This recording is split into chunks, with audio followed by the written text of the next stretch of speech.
as he recovers from injury. So Baylor Scheierman, who was the first-round pick, the 30th pick overall last season, is now stepping into that second year and most likely stepping into a much larger role for the Boston Celtics, an opportunity for him to play in this upcoming season. There's a look at Scheierman's numbers so far. Struggled in game one, a little bit in game two, but his overall play has been lauded by Summer League head coach Matt Reynolds, and having a good positive overall impact at both ends of the floor.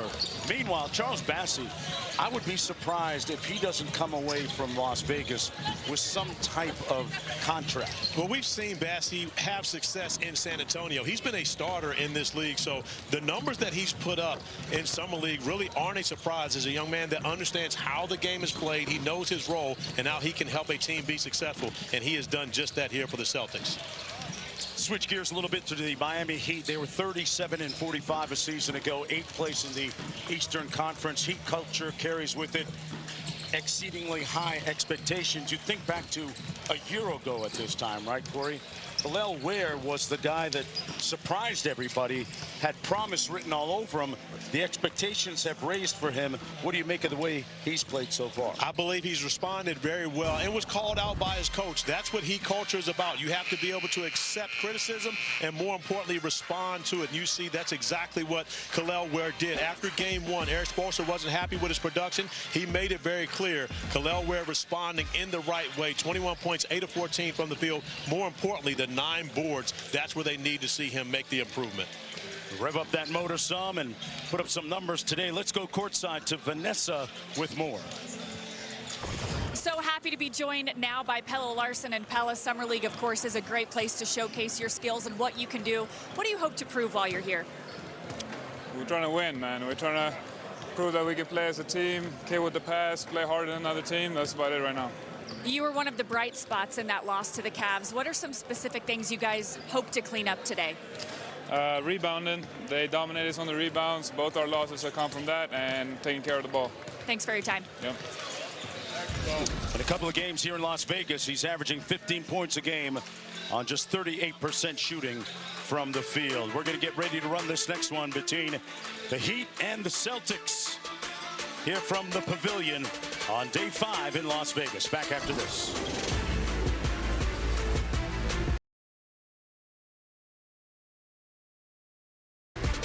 Oh, it's mesmerizing. I can't look away.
One between 37-45 last year against the Celtics, who are 61-21. Matt Reynolds has dominion and sovereignty over the sidelines here tonight for the Boston Celtics. Native of, actually went to Syracuse University.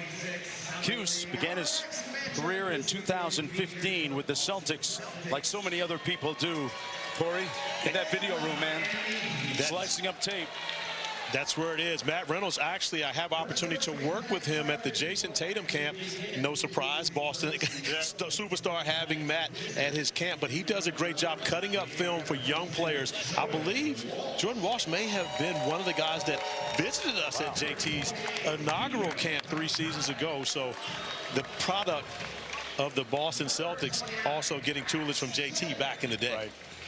Almost preordained, maybe, that those two ended up together in Boston. Meanwhile, Eric Glass is the Summer League head coach for the Miami Heat out of Cal State Fullerton. Longtime member of the Heat organization, coached several Summer Leagues, coached the Sioux Falls Skyforce, the team's G League affiliate, during the 2019-20 pandemic-shortened season. And has a lot of international experience as well. Working with Mike Fratello with Team Ukraine back in 2013 as they introduce the starters here at the Pavilion. Miami, the reigning Summer League champs. Corey, they're off to a bumpy start. We should be able to tell exactly how much they want to be here in the first few minutes, right? I believe we will absolutely see that. And one thing we saw Vanessa's interview with Pelle Larsson, the first thing he said was, I just want to win, man. 0-2 here for the Miami Heat, and especially for a group of guys who are coming off of what was a winning trip to Vegas last year. They want to get in these standings right here where you see the teams that are undefeated and going to be vying for a Summer League championship. Top 4 teams qualify for the semifinals. The championship game will be played on July 20th on ESPN. And you speak with some of the coaches and some of the front office people around Summer League, and the one common denominator, Corey, I keep hearing coming up is it's never too early to begin winning culture. Even if your team is in a rebuild, or if you're in the middle, or even if you're at the top, to win something like this tournament does mean something. It really does. And again, development comes through winning. At the end of the day, guys want to become better skilled. They want to become better players. But winning is important. And you will not find anyone, especially in the Miami Heat culture, that tells you different than winning doesn't come without development. Getting ready for the tip.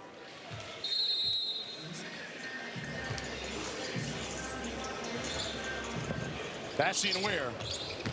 And Walsh quickly out of the gate. Smokes the dunk. And it'll come back the other way. An inauspicious beginning for Jordan Walsh. No longer the youngest player on the Celtics team. No, but I'll take this attempt. At the end of the day, you want to be aggressive, unable to get it to go, but winning the tip and being aggressive right off the start. Jordan Walsh going 1-on-2, and dunking is something that he does well, so not used to missing many of those. Out on the wing, it's Stevenson. It's Ware at the elbow, faces up, fires, and left it on the front rim. See if Shireman can get out of the gate quickly and find his offensive flow. Bassey off the elbow. Shulko with a nice step back from 15. Rebounded by Ware. And it's rare to see a matchup like this where you've got two guys who have spent a lot of time in the starting lineup as centers during actual NBA action. Khalil Ware and Charles Bassey going at it here today. Bassey with the outlet. Gonzalez, the rookie out of Spain, number 28. Shulko on the baseline. Lobbed up for Bassey in the slam.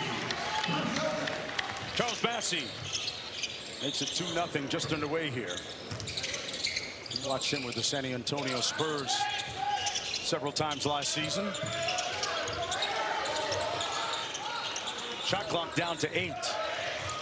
Good defense by Shireman, hounding the ball handler and peeled him clean. And a great pass from his backside. Count it and put one on the mixtape. But Shireman, the way he led Jordan Walsh right into that, almost as a quarterback throwing, as you mentioned, off of his back pocket. Got to get another look at that play. It's Pelle Larsson got fouled. We'll give Shireman a tremendous amount of credit. First diving for the ball, but then the lefty toss right on the money, hitting Jordan Walsh in stride. And Walsh going with the layup this time, but more importantly, the short two instead of the highlight finish. Pelle Larsson at the free throw line for Miami. Shot 67% during the regular season for the Heat. Here in Las Vegas, averaging about 15 points per game. A guy that, as you look at the Heat roster, has an opportunity to be really entrenched in the top 6, but maybe even a starter. And he and Jaime Jaquez battling for minutes at that spot. Well, when you consider one of the things that's necessary for you to be a part of that Heat rotation is toughness, and Pelle Larsson absolutely has that toughness. Now in his second year, this is when organizations expect for you to make that jump. They want to see it here in the summer, but more importantly, once you get to training camp in the fall. Stevenson all over Gonzalez. They blitzed him, and took his cornbread. Wow. Kyra Lewis came in like a bolt. But, Jonesy, you can see Gonzalez taking exception to the physical play by Stevenson, getting up into him on the screen. And then, as you mentioned, Kyra Lewis just so quick, jumping out there, taking the basketball away, forcing Gonzalez to foul. And I believe we're looking at a clear path foul. Well earned. And there's a look at Gonzalez, who admitted after the first Summer League game that he played, he missed the second one, that adjusting to the speed of basketball here in America and the NBA was a major part of the equation for him. He'll be sidelined out of bounds. Young man played for Barcelona. He's not alone. Real Madrid. But that's blasphemous. Yeah. That's the other team. Real Madrid. But he's not alone. Again, there's so many different players here battling with the speed of the game. And guess what, Jonesy? It gets even faster once we hit October. Oh, boy. Larson with a ball fake inside Ware. Nice catch and finish by Khalil Ware. And I love the presence of Khalil Ware to recognize where he was. Normally he would try to dunk that one, but he knew he was too far away from the rim, so just finishes with the soft touch. Gonzalez in the corner. Back out to Walsh. Gonzalez slips out. Ware switches on to him. Bassey, can we say that he designed it that way? Well, let's just say that he's pretty much made every other shot during his time here in Summer League, so no surprise that Bassey's able to get that one to go. Wow, great jelly around the rim that time by Kyra Lewis. He's a four-year pro. And former lottery pick by the New Orleans Pelicans. 12th pick overall. Yep. Gonzalez lost it against Ware. Lewis into the front court.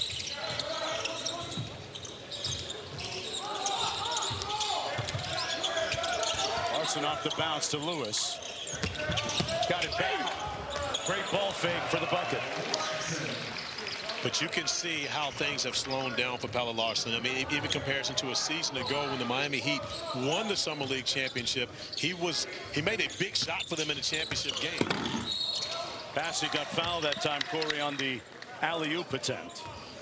And he'll go to the free throw line for a couple of shots.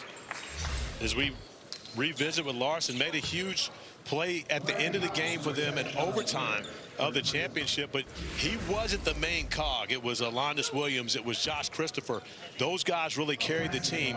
But we talked with Coach Glass pregame. He talked about how Pelle Larsson and KJ Johnson, those guys have really stepped up in a leadership role this season here for this group in Summer League.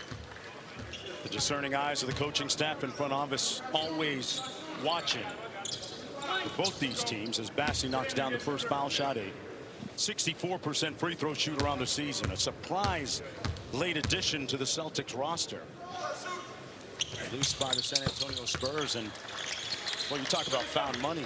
He's been arguably their best player here. He absolutely has, and he's a young man that has an opportunity to get quality minutes for the Boston Celtics, and he's only helped himself here in Summer League. Nice spin by Ware, couldn't cash, and rebounded by Bassey.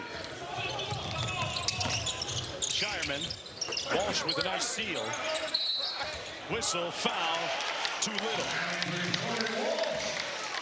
But now going into his third season, that's not a play we would have seen from Jordan Walsh last summer, even 2 summers ago. Sealing, running the floor, and more importantly, taking advantage of that size and athleticism, the strength to be able to finish through the contact of Stevenson. Corey, I thought I heard somebody say weight room down there. I'm not sure. I'm sure you probably did. Jordan Walsh at the free throw line. Speaking with Drew Carter, who, colleague of ours at ESPN, covers the Celtics, tells me that Jordan Walsh was named after the River Jordan, not Michael Jordan, as most in our sport and business would assume. In a good flow so far, 3-point lead for Boston. Larson turns the corner. That baseline three was pure. He shot Johnson out of Arizona. And nice read by Larson, recognizing that the Celtics wanted to make sure they took away the lob to Khalil Ware. Shoga fouled by Kyra Lewis.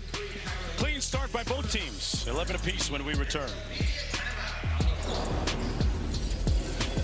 NBA 2K26 Summer League is proudly sponsored by NBA2K26.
Horford is considering multiple teams, but also retiring. I believe he's in the midst of making that decision as to whether he's going to come back and play next season.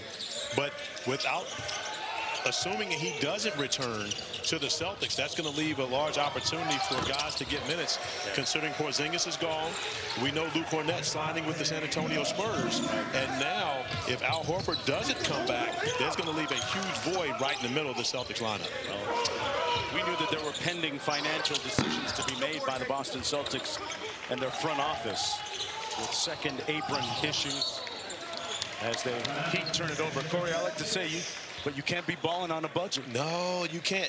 And when you consider this is a team that won a world title just 2 seasons ago, right? To see what's going on with this organization, but that's what the second apron has done. I mean, that's the reality behind it, you know, and when you look at it again, it's one thing to go over the luxury tax, but something completely different to be penalized over $200 million. And again, I don't know any businessman that's going to be able to, you know, take that lightly. It's going to be an offensive foul against Golden. As I said, there was a seismic shift in what their lineup's going to look like. 2 different starters gone. Luka Garza signed from the Minnesota Timberwolves as a free agent. Niang in that deal. And when you look at these 2 lineups, Jonesy, the biggest difference in what you see and what you'll lose from the Boston Celtics is defense. And that's, of course, the way they were able to win a world title. You bring in George Niang, who's an elite offensive player. However, defense isn't his strong suit.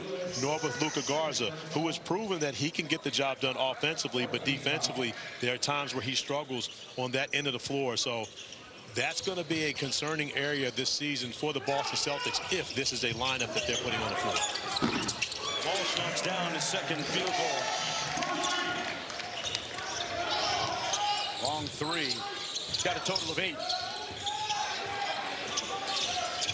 Out top to Ware. He's made a couple of threes already.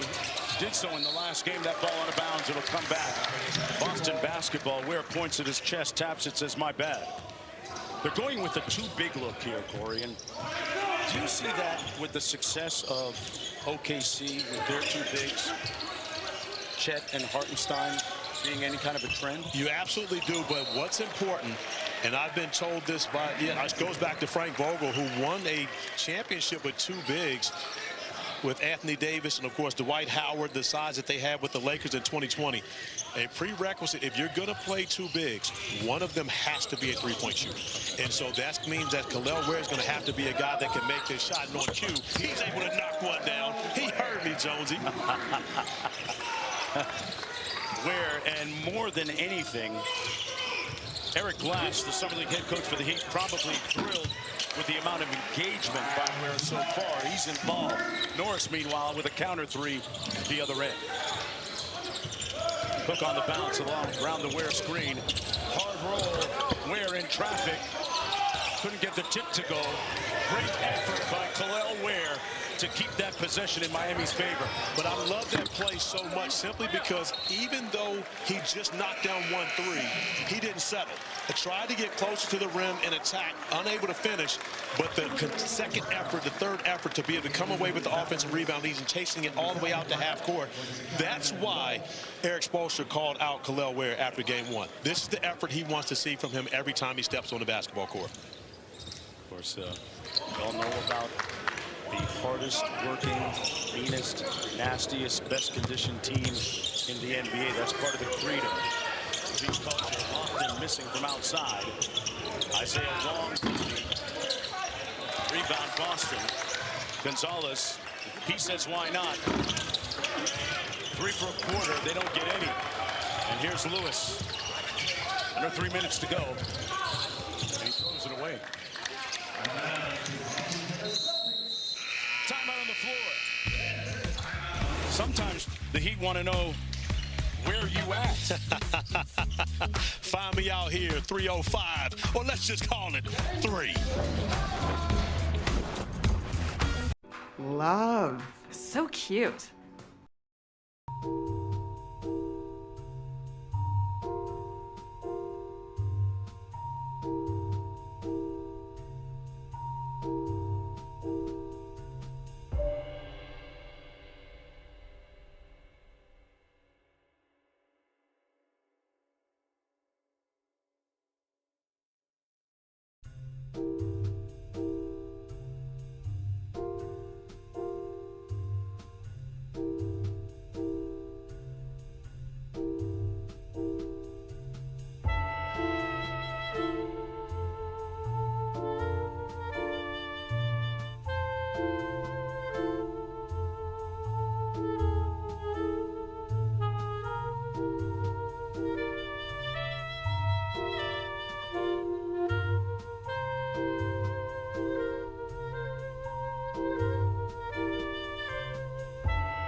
An admitted struggle for Spoelstra in Miami, finishing up just 37 and 45 for 3-time champions.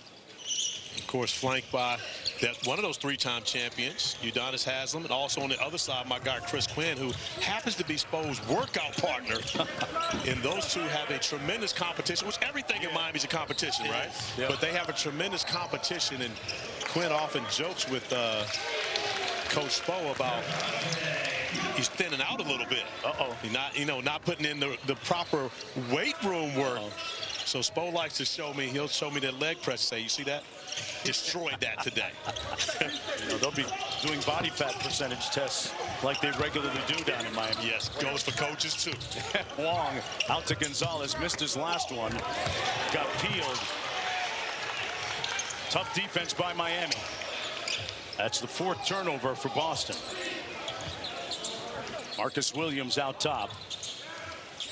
Fellow Larson now. Larson got blitzed, and they turn him over. Lofton. Boston out of Louisiana Tech. Gonzalez with the sidestep. Back out to Wong. Wild shot, but he draws the foul, and Isaiah Wong out of the University of Miami will go to the free throw line for a couple of shots. As much time as you spent in the 305, you don't just call it the U? I mean, I think you can get away with that. I'm trying to. You know what? I got the papers on that. You got papers on that. Isaiah Wong had a great career for Jim Larinaga down there at the U.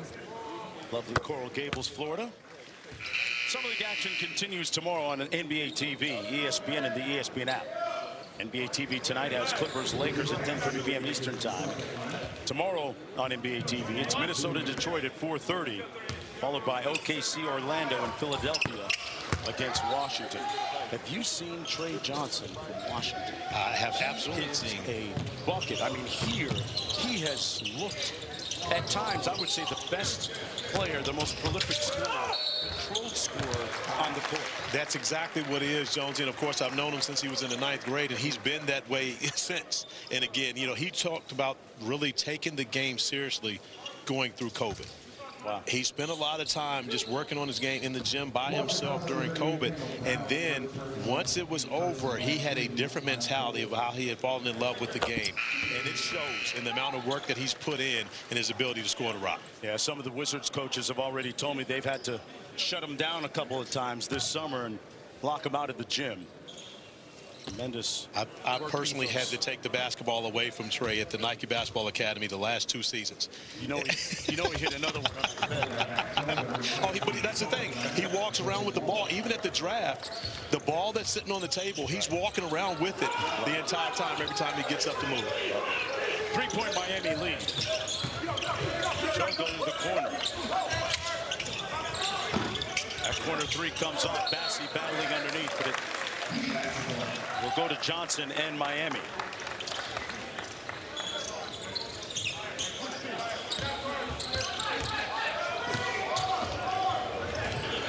Great way to relieve a little ball pressure, get a screen in the backcourt. Williams.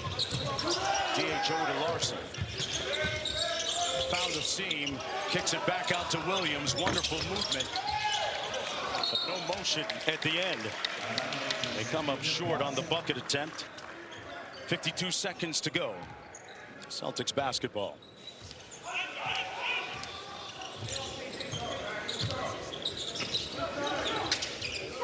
Shulga up top. Around the Bassey screen. Whistle, foul. And a good read that time, as the Celtics will get a couple of free throws out of that sequence. Max Shulga out of Virginia. Showed pretty good discernment that time in pick and roll action. Of course, he's a Virginia guy. Well, he's a Virginia guy, but not a University of Virginia guy. So he actually had an opportunity. No, that doesn't count. You know, and I would love to take credit for Max, but we won't be able to get that. He's a Virginia Commonwealth University guy. But I will say this: he did play for Ryan Odom, who's now the head coach at University of Virginia. So we'll take that. As Pelle Larsson will absolutely take 3 and an opportunity for one more. Great 2-for-1 chance for the Heat that turns out in their favor. Larson has really gotten his good offensive rhythm over the last couple of games. One more look. Larson during the season shot 34% from deep, has 7 here tonight. And big summer ahead for him still, as Pelle Larsson will play for Sweden in Eurobasket.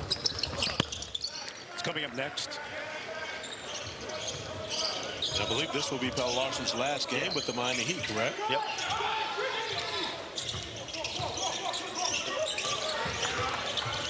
Gonzalez working against Williams.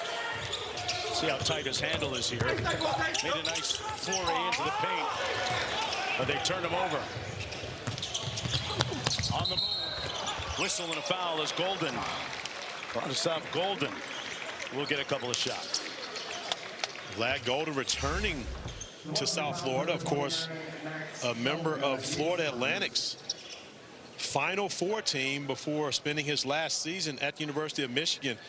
Now, Jonesy, here's the question. When you have that opportunity, do you take that transition opportunity with 8.6 seconds left, or do you pull that one out as a guard to be able to get the last shot? You can put your big man in peril by giving him the ball. You can absolutely do so. And again, so when you look at that as a point guard, I'm not sure that's the right play. It ends up in their favor, getting them to the free throw line, but it also gives the Celtics an opportunity to get the basketball back here with 8.6 remaining. Golden goes 1 for 2. Johnson with the offensive rebound. Plenty of time, 5 seconds. Williams on the drive-by, sprays it to 3. Got it. So things just happen to work out for the Miami Heat. I don't think they could have worked out any better for the Miami Heat, so that was a great decision. Javonte Cook cashes out as Miami ends the period on an 8-0 sprint. Back with the second right after this. These dishes just aren't getting clean. The problem isn't your machine.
They were able to go on a little bit of a run there. What's the key defensively?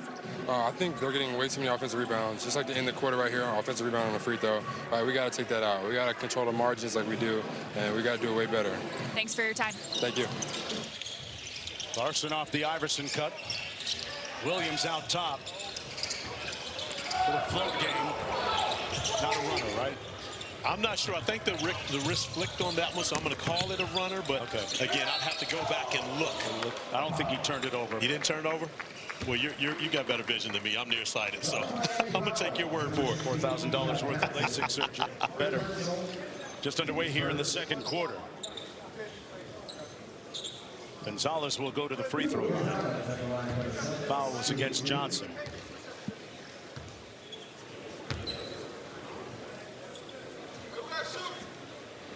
Gonzalez does play the game with a degree of flair. Comes from his father, Paco, former Spanish pro player himself. Shot only 27% from deep, though, with Real Madrid.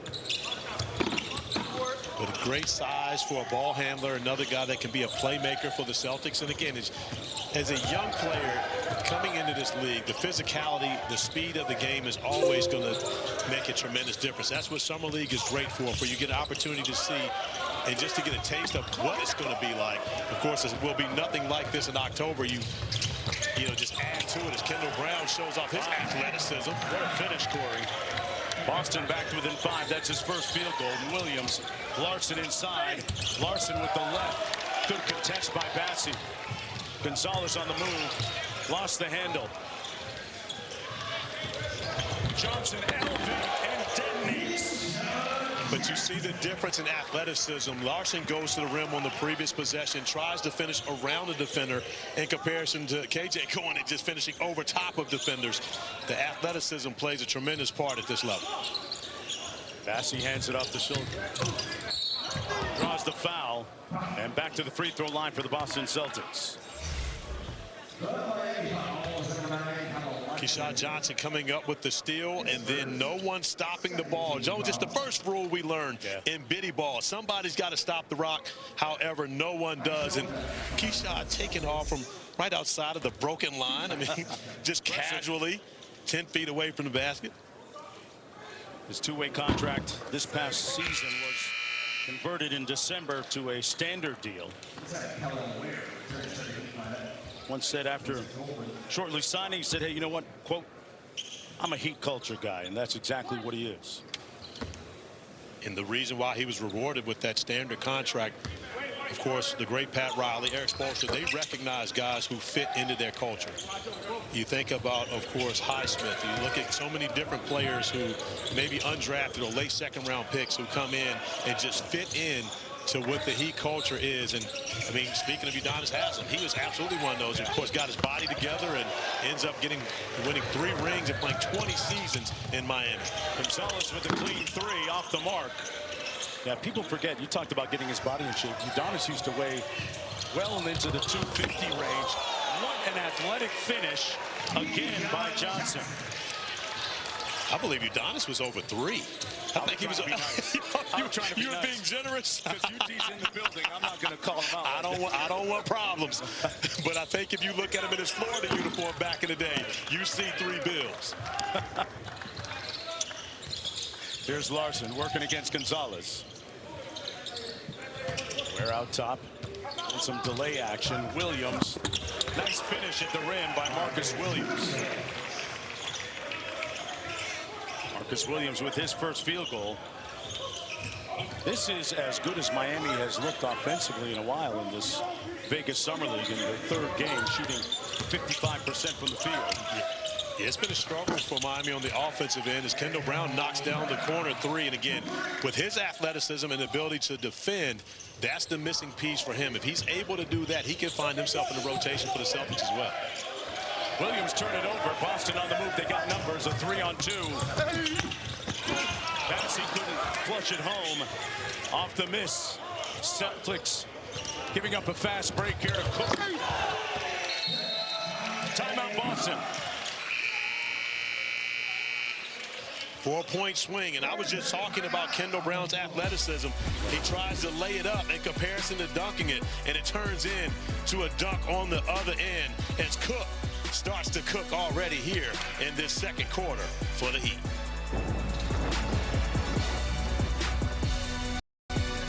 These dishes just aren't getting clean. The problem isn't your machine. It's likely your detergent. Really? Really.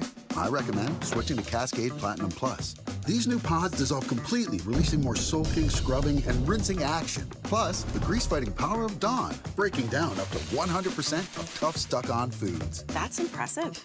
And it works so well, it even keeps your filter clean. Cascade. Roto-Rooter recommended, safe for pipes. I got this wow skin from a body wash. It's new. It's Olay Super Serum Body Wash. Sinks into my skin with 5 powerful ingredients. It hydrates, firms, smooths, brightens, and evens. That's 5 skincare benefits in one for visibly improved skin in 14 days. Look at this Olay difference. So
April of 2023, went for 42 against, of course, the now champion Oklahoma City Thunder when he was a member of the Memphis Grizzlies as a rookie.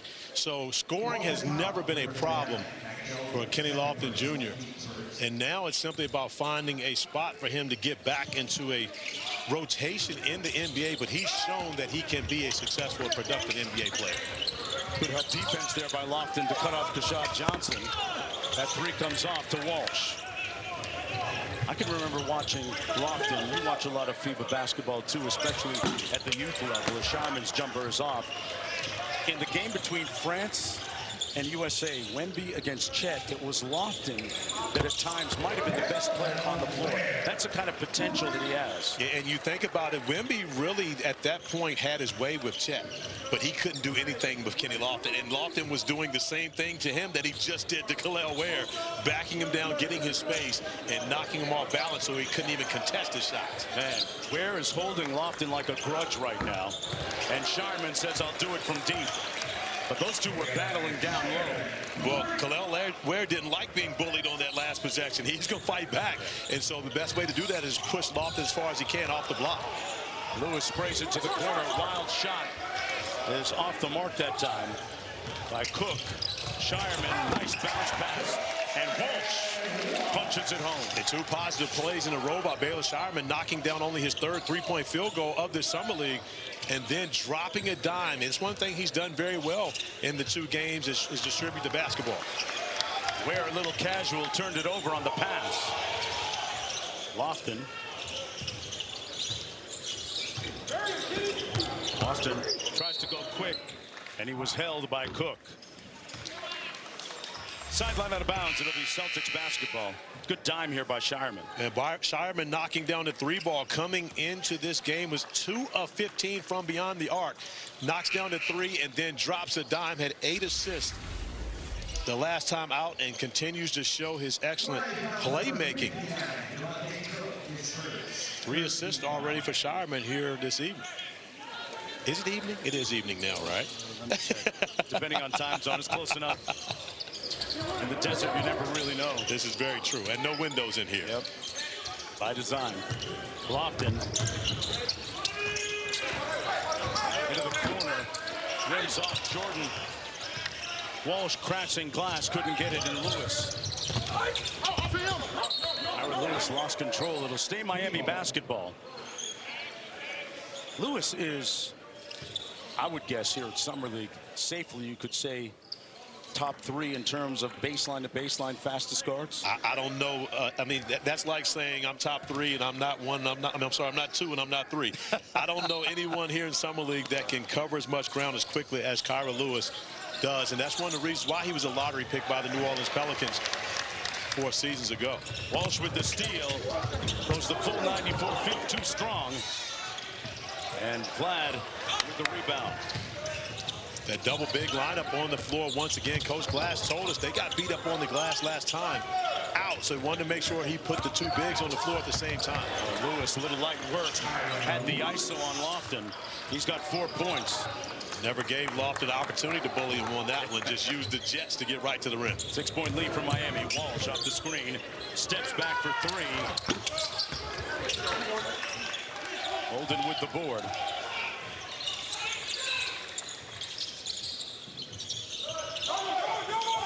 Larson gets it back. Tough screen by Ware.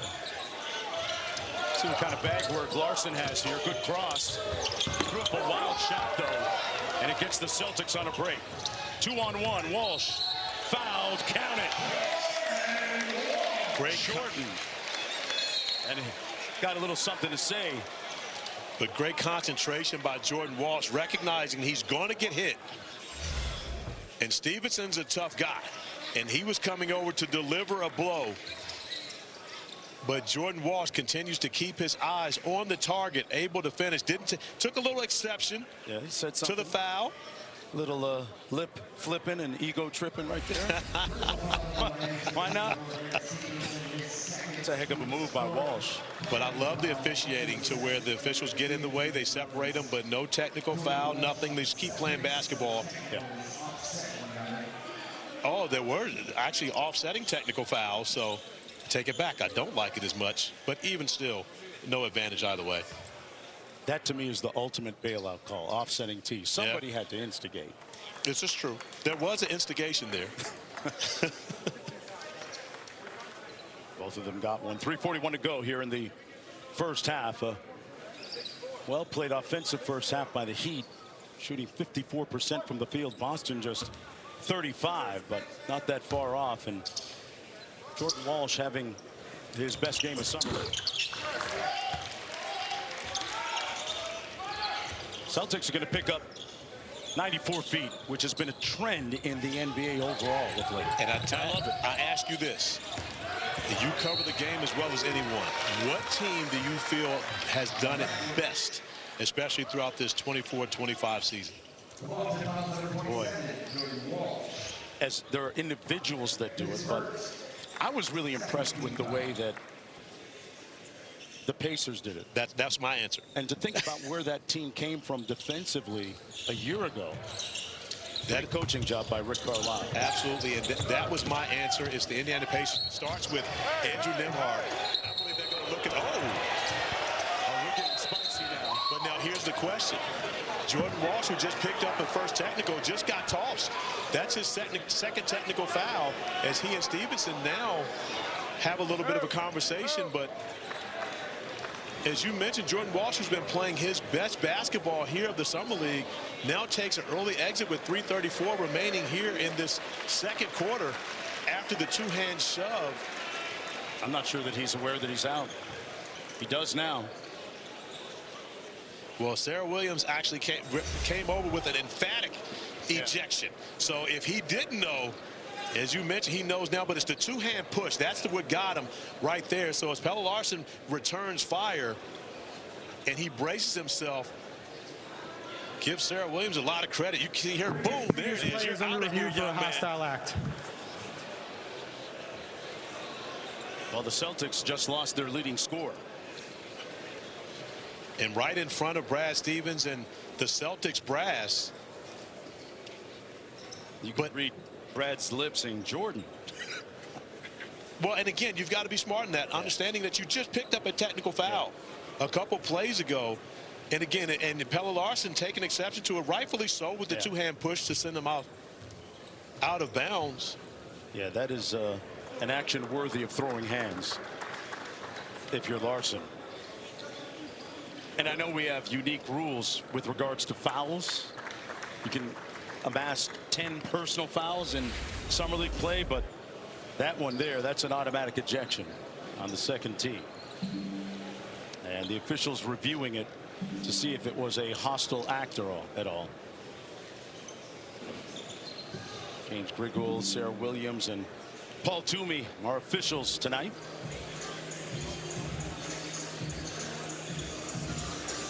Jones, you can't get kicked out of a game when you're hooping. I'm just thinking about that. It's one thing when you're having a tough stretch, but when you're hooping, Jordan Walsh off to a great start in this game. Already in double figures, shooting an efficient 5 of 8 from the field, already knocking down a 3. You can't get tossed when you're playing this well. Yeah, no doubt. 38th pick in the draft back in 2023. Forgive me, he's up to 13 points. Yeah. Take one more look at what transpired a moment ago. Jordan Walsh shoving Pelle Larsson into the front row, which included the Celtic brass. After review, after the common foul by Walsh, there's been a double technical foul on Walsh and Larsson. It's also Walsh's second technical foul, so he'll be ejected from the game. Play will resume from the point of interruption, side out, Miami ball. 19 seconds on the shot clock. I'd love to know the reasoning behind Larsson, who was the victim and the recipient of the contact, why he got it. Well, you see the first technical foul on Jordan Walsh as Stevenson comes in, brings the physicality. Walsh taking exception to it, making sure he goes over and has something to say to Stevenson. Just the shove there results in the double technical foul, but it's the two-hand push that Pelle Larsson takes exception to. And when Larsson returns back to the area, I believe that's what got him the technical foul. And, of course, Walsh standing up to that gets him the ejection. Inside, and a foul as Lewis made his foray to the basket.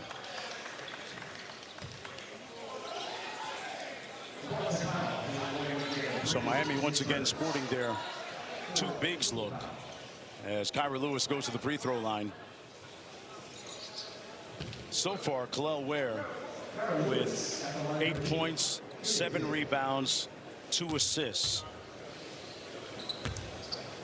Not to make too early of a judgment, Corey, but coach has got to be happy about that. Got to be Still happy. responding, right? Yes, and again, he's knocked down 2 threes. So we talked about if you're going to play the two bigs, you got to one of them has to be a shooter, and Kel'el Ware showing that he can make that shot. But more importantly, they want to see him on the glass. The reason they're playing the two bigs is so that they don't get out-rebounded, which they were out-rebounded handily in their second game. Right around New Year's, this season really took off. Averaged 11 points, 56% from the field. Really became an impactful player. Lofton just ran through over Stevenson, and that's going to be an offensive foul.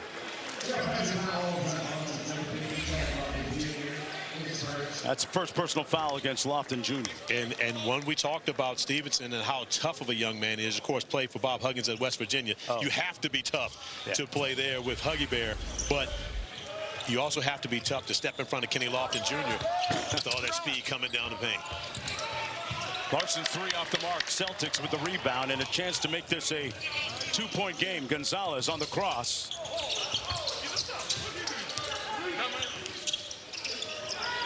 Another deep Celtic 3. That one rings out. And Golden ends up falling. A foul on Boston. We're going to take a timeout and come right back.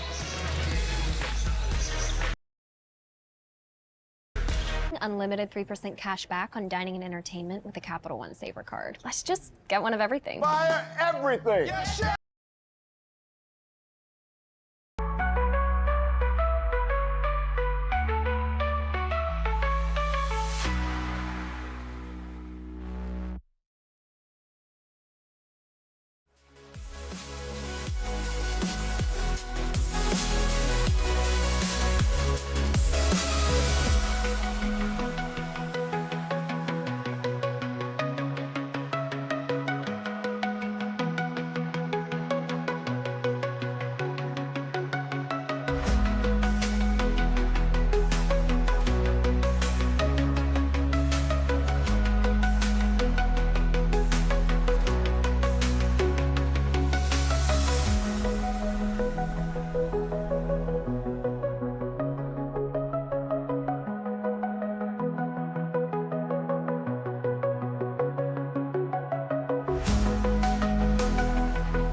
quickly put behind them. Well, you and I had opportunity to actually call the Detroit game when they were in the midst of a 10-game slide, which had been the most since Eric Spoelstra's taken over as a coach of the Miami Heat. So, and again, that game they were in great position until a Cade Cunningham three-point field goal at the buzzer was able to get them that 10th loss in a row. So, but, you know, and we talked with Spo.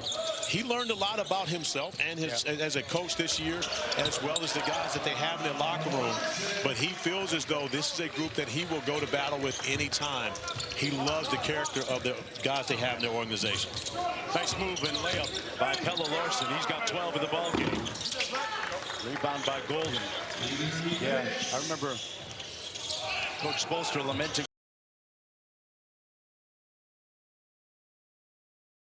the struggles of the Heat during the regular season when we visited with him. He sounded like J. Cole. He was talking about finding beauty in the struggle. You went Cole World on me, though? He did. Ware with a couple pivots. And Gonzalez with the rebound with 1:40 to go now in the first half. Gonzalez had it knocked away by Lewis. And the Celtics turn it over. Jonesy, one thing I'm watching with Gonzalez, oftentimes when players come from Europe to the NBA level, I mean, Summer League especially, they dribble much higher. And again, you'll see as time goes along, either they learn to get lower, we know low man wins, or they don't last long. And when you consider the fact that when you're playing against elite defenders, you've got to make sure you get your shoulders lower than the defender. Otherwise, they're going to have an opportunity to take your candy. That handle better be real tight. Foul against Gonzalez on that sequence. First foul in the last 2 minutes. Sideline out of bounds, 90 seconds to go. Lewis to trigger for Miami. Larson's been pretty creative with his playmaking and doing it for himself as well. Pass deflected, hit the shot clock. It'll stay down at this end.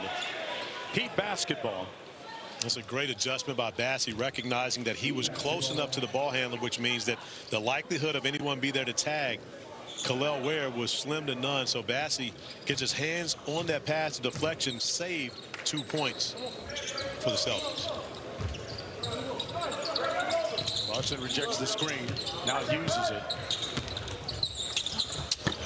That one comes off a little bit strong.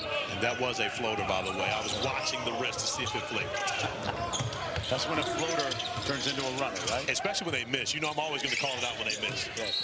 You know my disdain for floaters, so I'll always call it out if it doesn't go in. So you prefer the jump stop and shoot? No, not jump stop, but more. I just prefer the wrist to flick and you guide the basketball to the rim.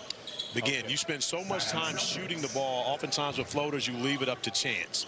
Of course, there are many people who disagree with my assessment, but they don't have the microphone, so we really don't care. Down with the basketball gospel of Corey Alexander.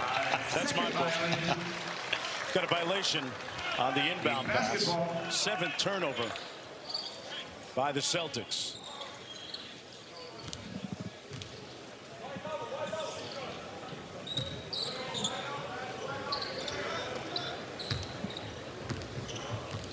Lewis brings it across. Got down the lane. Couldn't lay it in. Celtics with 5-on-4 coming back. Sharman walks into the 3. Tipped out of bounds. It'll stay at that end. Don't mind that shot at all by Sharman. A 2-for-1 opportunity. So he gets a good look at it. And even though the numbers don't say so, you're talking about a great shooter with a wide open look in transition. Unable to get it to go, but I believe this Celtics will get it back with another 2-for-1 opportunity. Matt Reynolds calls timeout and draw one up when we come back. Scared of a little blood? Dr. Garcia? Whoa! Press reality checkup. Bleeding.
Jonesy, this is about the time when you decide whether we're going to go for this thing or not. Once you get to 2-0, now you're looking at, okay, we've got a chance to go get the Summer League ring.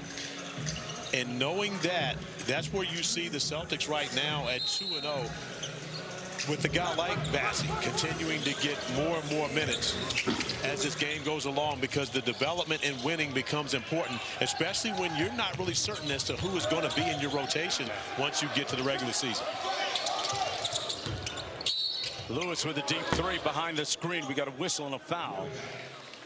That's going to go against the Celtics, putting Miami at the free throw line. Interesting to note, Corey, that Boston hasn't scored since Walsh was ejected in about 3 minutes. Took his 12 points with him to the locker room.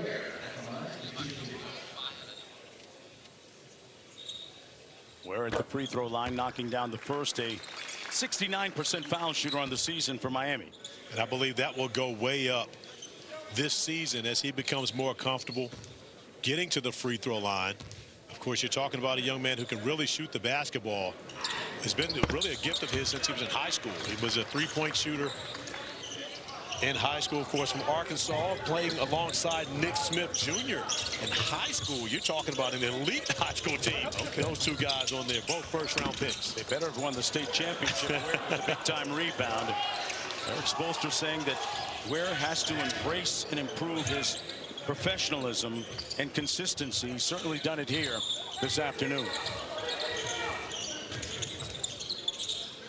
Larson, 5 on the clock. On the blow by Larson, got it on the glass, count it. The bucket will be good, but I believe they got Kel'el Ware with 2 hands in the back of Gonzalez, trying to get in and keeping away from the glass. So Gonzalez will get free throws on the other end. But you watch Kel'el Ware as the shot goes up, the 2-hand shove. They're going to get a foul. Wow. He got fouled on the heave. They're going to review it. It's interesting to see as they look at this, did Golden actually push Gonzalez into Lewis? As he's shooting the basketball, Golden comes up to set the screen. And does he actually create the initial contact that pushes?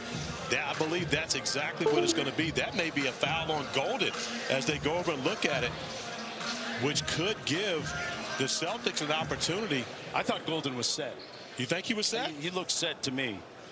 This angle doesn't show it as definitively as the previous one, but it looked like he was set. The call on the floor is a defensive foul. It's under review for an end-of-period foul with no time remaining on the clock. But he pinballed, Gonzalez did, right into Lewis. But I believe what they're looking at now is whether this action actually happened before the buzzer goes off to determine if there is even a foul on either player. Because if it goes against Gonzalez, you're shooting 3 free throws. You're Kyra Lewis. Now, talk to me about communication. Should somebody have been talking to him saying screen coming? Yes, that would have been one Baylor Shireman who was up. And that, of course, was guarding Vlad Golden. He's got to be screaming out, screen, screen. But I believe with that contact, I can't imagine how you can keep that foul on Gonzalez. Yeah. But to your point, if Golden was set, then it's legal. And that would be Kyra Lewis shooting 3 free throws. Yes. Miami already leading by 11. Miami still looking for its first win here in Las Vegas. The officials still adjudicating the call. Here's the final decision. After review, the ball's released prior to zeros, and the defender does not allow him to land to a normal guarding position, landing position. Therefore, the foul. It's going to be 3 shots with .8 on the clock. So that's what usually takes a little bit long, is determining how much time left on the clock. And again, You love to, if you're going to foul, you want to earn it. Gonzalez is going to be disappointed. He did not earn this foul at all. He was the one that took the most punishment out of all the contact. There's the new rule this year where a last end of clock, end of period heave is now ruled a team miss. So Kyra Lewis embracing the concept of not shooting it to avoid getting that missed field goal attempt under box score. And he's rewarded for it. And that's a rule that was experimented in the G League this year. And so, therefore, I love that the league has implemented that because it stops guys from really holding it and waiting to see the lights go off before you let it go. And more importantly, we can see many more SportsCenter top 10 highlights from guys tossing it up from about 60 to 70 feet. Shot must come in the final 3 minutes of the first 3 quarters. As Lewis knocks down the second. And there's a look at the heave zone. So anywhere, wow, from even in the front court. Yeah, and you know, we know that Steph and Dame actually shoot jumpers from there as Lewis gets offensive rebound. So I believe we will see many more Steph half-court pull-up 3 balls. Yeah. That's the end of the first half.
Good, Coop.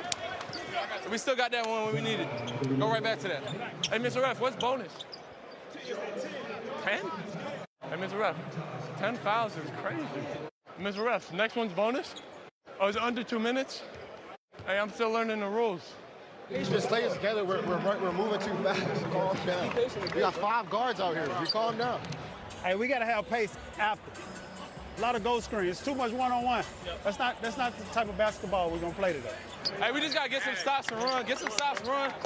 Try and play in transition real quick. Guys, great defense. On a miss, remember, we crash on the high side and we pressure, okay? Pressure them. You see when you pressure, they turn the ball over. Way to settle in. Good job, good job. When you in stack, they giving the mid-range up so I could drive at you like I drove at Dill, backcourt.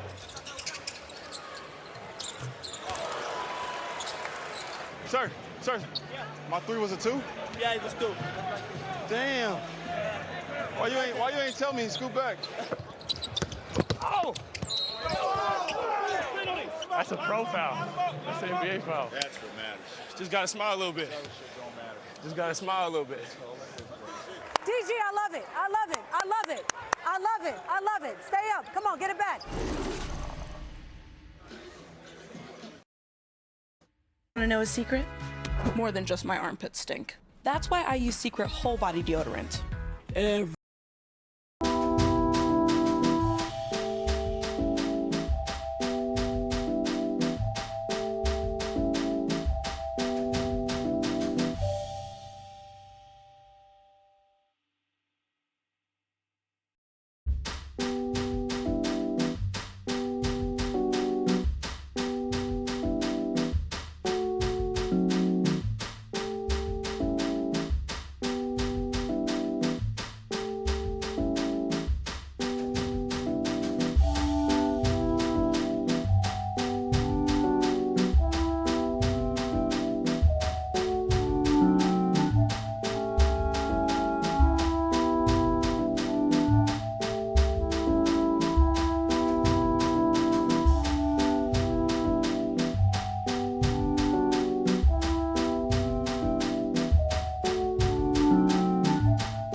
Jones, Corey Alexander, Vanessa joining us just a moment.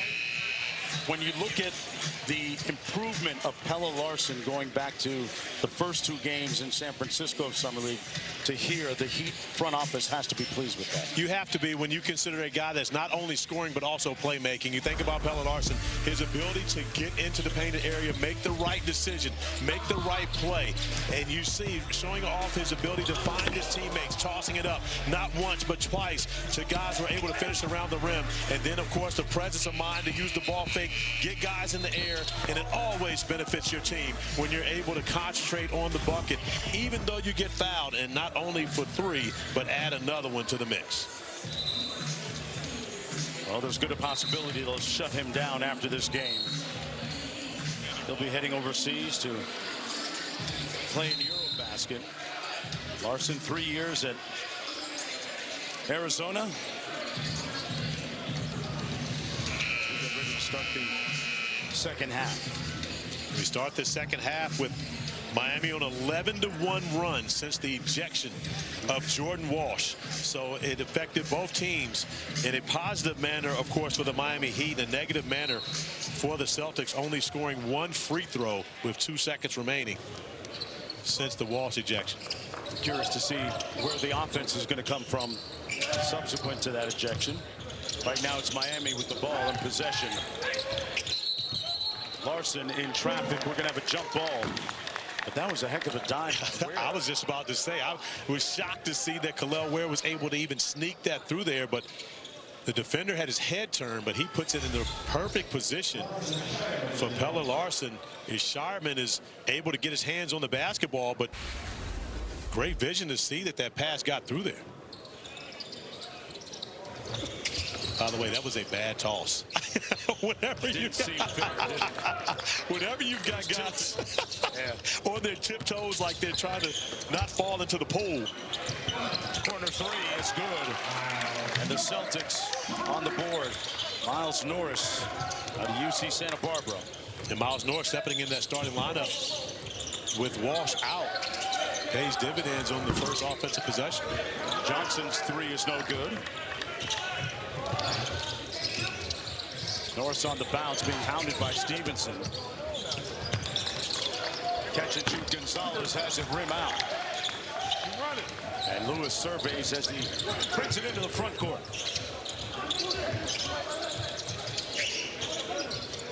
To play some zoom action, Lewis tipped away by Miles Norris on the break. Oh, wow. What a finish by Miles Norris. The shooter showing some great ball handling skills. And so far for Miles Norris, it's 5-0, all in Norris' favor. An opportunity to make it 6-0 as he's able to finish through the contact in transition. Nice English, knowing he's going to get fouled, able to spin it right off the glass. 8 points, 5 rebounds for him. About 39% from three-point territory. Ware kept it in play for the Heat. Lewis, nice hit ahead to Larson. That lob never made it. Well, maybe it did on the second deflection. And Johnson, with good hands and awareness, will go to the free throw line for a couple of shots.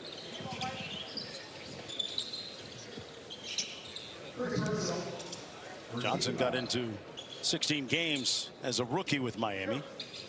Played a couple more in the playoffs.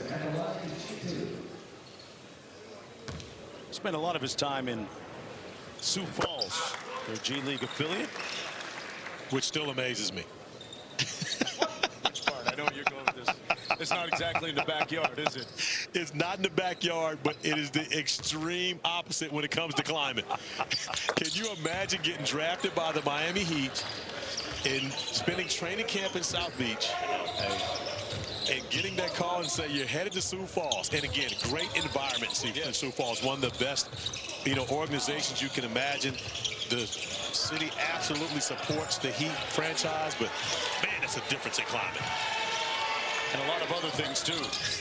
To the wing, Shireman for three. After that mad scramble, he cashes out with the three ball. But that's the second three that the Heat, forgive me, that the Celtics have hit in this third quarter already after struggling in the first half. Only 4 of 21 from beyond the arc. Boy, Larson used the self-checkout line, doing it himself, and earned that trip to the free throw stripe. Pelle Larsson has not been shy about getting his jacks up. He's 5 of 10 from the field. But when you're making half of them, it's not a bad thing.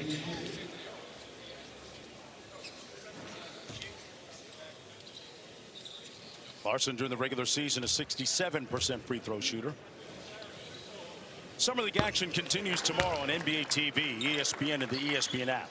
NBA TV tonight has Clippers-Lakers 10:30. Then tomorrow, Minnesota-Detroit starting at 4:30, followed by OKC-Orlando and Philadelphia-Washington. Bassey with the board. Gonzalez touches paint. Missing with the left, out of bounds. It'll stay Boston basketball. But Jones, I like that drive by Gonzalez. You saw him actually get lower, get his shoulders lower than Keshad Johnson, and then it was able to Euro step, get it on the glass, unable to finish it. But that's the way you want to see your younger players making adjustments. Although he's 0 for 7 from the field, you'll take attacks to the rim like that. Still looking for his first field goal, Corey. He's 0 of 7.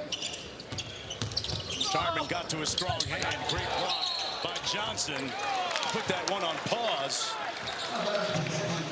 But great effort. But that's why the coaching staff, everyone talks about how he fits into the Heat culture.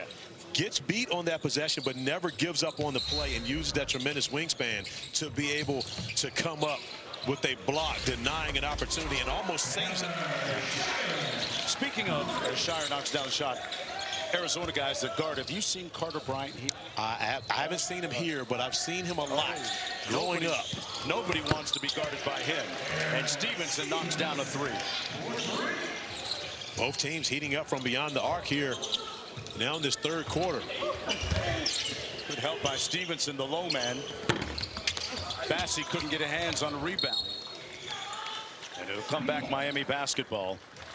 Up by 8 with 7:12 to go in the third quarter. Nobody wants to go home winless, right? No. All professionals. No. Hard to get a job with the organization you're with or anywhere else when you don't win at all. And now with the way the Celtics are shooting, I believe that's that 4th three-point field goal made here in this third quarter alone. And Gonzalez finally sees the ball go through the basket. Larson got back tapped. Shireman says, I'll just pull the 3. That felt good to him, though. You saw the way he stood there and watched it. He was ready to strike a pose. Yes, he was.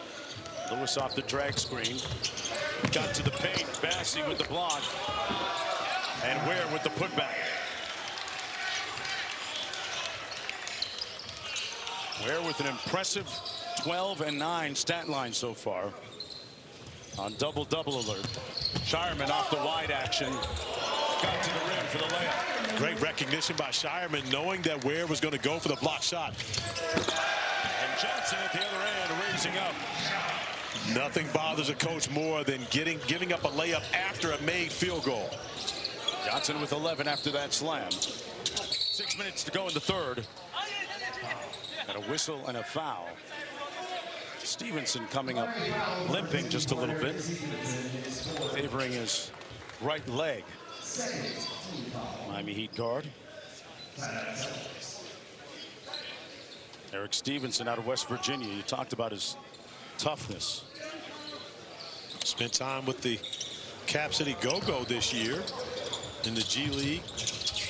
Chasing Shireman around that screen. Got the miss. And Ware with the loose ball rebound is 10. One more to the corner, Lewis. And that's going to be a foul on Stevenson. Timeout on the floor. Miami leading by 7 when we come back to the pavilion. With Plan B, we control our future. Plan B is backup birth control that helps prevent pregnancy before it starts. Get it in store or order for same-day delivery or pickup. Together, we've got this. Despite being on an antidepressant, I was still masking my depression symptoms. My doctor said it could be because my antidepressant alone wasn't enough, so she recommended an add-on.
does defensively. Of course, we know what's important to Ime Udoka.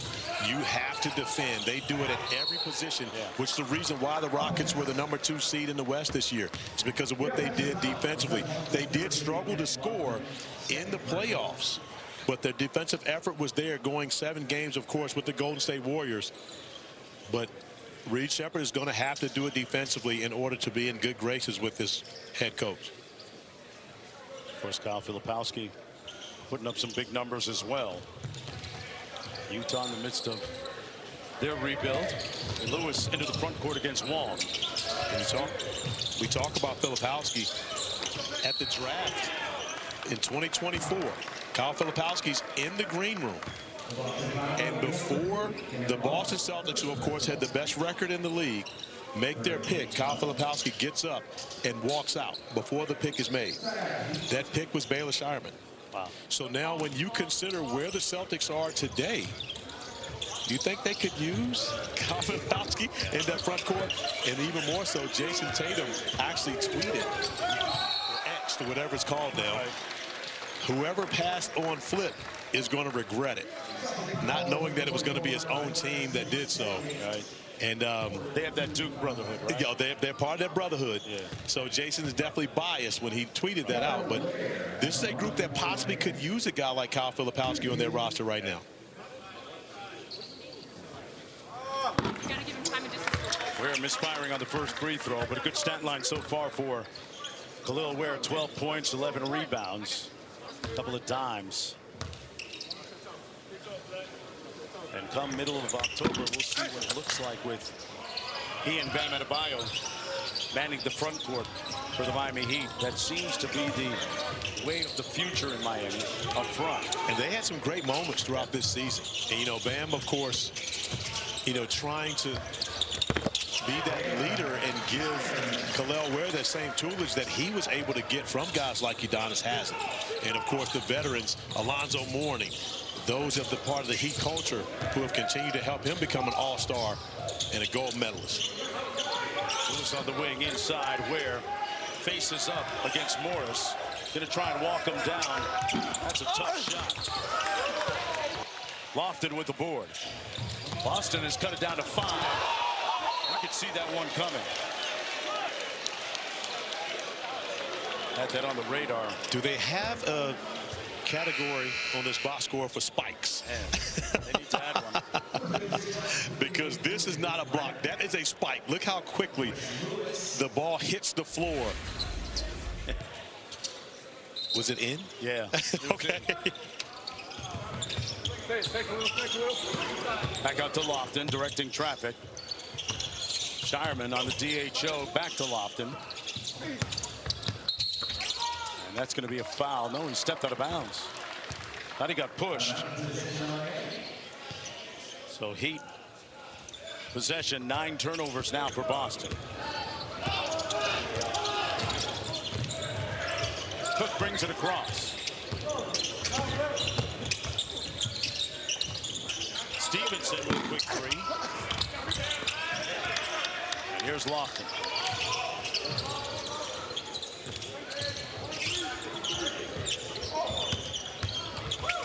Norris on the baseline. Had it taken away. It's going to stay Boston basketball. Miami Heat looks like they're going to sit Yakukonis today. Actually, it's Yakuchonis. Yeah, they talked about Kasper Yakuchonis, who has played in every game to this point. They felt as though he may be getting a little worn down. Of course, want him to be able to finish this summer league. And when you consider that this is very well could be the last game for Pelle Larsson, Yakuchonis would come right back into that role of having to be a playmaker. So giving him the rest in what is a back-to-back today for the Heat. There he is right there, the rookie out of Illinois via Lithuania. Struggled in the California Classic. Cumulatively just 1 of 15 from the field, but it was good to see him bounce back early here in Las Vegas. And missing another member of their lineup, the guy right to his right, Myron Gardner, who was a spark plug for the G League champion Stockton Kings. and had a number of great performances as Gardner is dealing with a finger injury. And so, yeah, suffered that in San Francisco at the California Classic. Yeah, but Coach Glass is hopeful that they may get him back here before the end of this summer league. But he's another guy that fits right into what the Miami Heat absolutely love. Tremendous, tenacious defense, elite athleticism, and he's got the right mentality to fit right into Miami. Lofton at the free throw line. Chris Quinn sitting beside Eric Spoelstra. Quinn was interviewed for several head coaching jobs this past summer. One of the bright young minds in the business. I went over and had the conversation with him today. I said, I told the world, I told the world that you were skipping leg day. Uh-oh. And he was like, no way, no way. And of course, Chris Quinn says, you know what he calls leg day? Running. There you go. Spo having no parts of that. I'm going to go with Spo on that one, though. I know he's putting in the work on leg day. And of course, our guy, Tough Juice, Caron Butler, whose son, JC, can go on the roster. Go. Brown on the drive. Got the layup. Tough move. Lead is down to 4. He's got 7 in the game. Larson off the golden screen. Snakes it. Got back tapped, but fouled.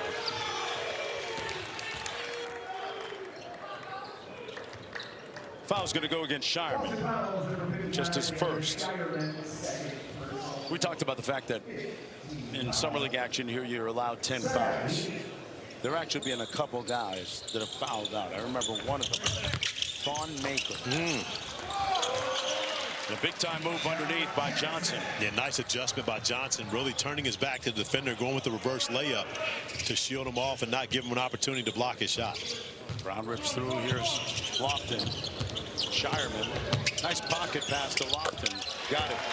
Pretty basketball there, Corey. It really was. And Lofton taking what the defense gave him, that mid-range pull-up. A lot of organizations don't like it.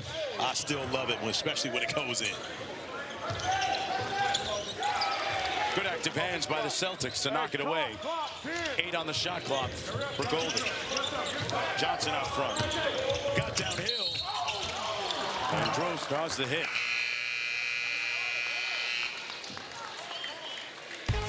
The Celtics and Lofton have whittled it down to a 2-point game when we come back. Is your cleanser actually stripping your skin? For a deep clean without the harsh sulfates found in traditional cleansers, try Olay Cleansing Melts. Only Olay has this patented cleansing technology.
for their body fat percentage tests that they run on players every couple of weeks, and there are consequences if you don't hit that number. Consequences, repercussions. And repercussions when it happens the second time.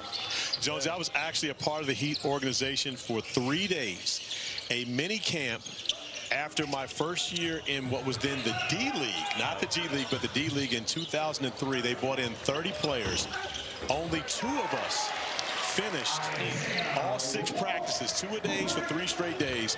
Pat Riley came down and talked to all of us, and Eric Spoelstra was very young in the organization at the time. But Pat Riley came down and talked to us, and he called out the fact that it was myself and Devin Brown, the only 2 players that finished every practice. And of course, I thought I had a great shot. Then they drafted some guy by the name of Wade, and that pretty much ended my opportunity. They missed out on you, man. They got the wrong guy.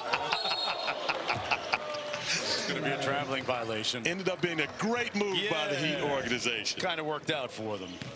Down in Wade County. Eric Spoelstra, the former video room assistant. I used to play pickup basketball with Eric at the Eden Rock Hotel every Wednesday. Always made sure I was on his team. And I'm sure he was super competitive. He could shoot that thing. Oh, yeah. Former player at Portland. Larson. Great defense. Shireman, they got a 2-on-1 with Lofton. Broke a wild shot. He'll go to the free throw line for a pair. You know, even though Shireman's shooting hasn't been what he's expected, he's really done the job defensively. You've seen that he's grown and recognizing what is going to allow him to get playing time for the Boston Celtics once we get to the fall. And a great job and a great example of it right there, just picking the pocket of Pelle Larsson, not giving him an opportunity to even use his crossover. Missing the first free throw. Shireman. First round pick for Brad Stevens. He was the first rounder for Brad since he became team president in 2021. 30th pick a season ago.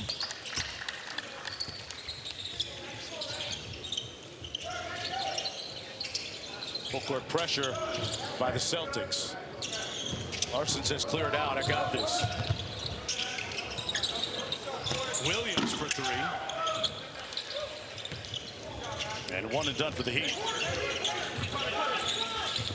Boston last led when it was 11-8. That's for the lead. And it comes off to Cook. Cook with a little bit of pace. Golden with the DHO. Cook for 3, and that's way off.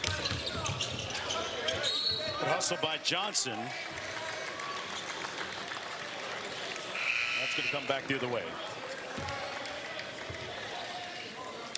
A couple subs coming into the ball game. Khalil Ware back in for Miami.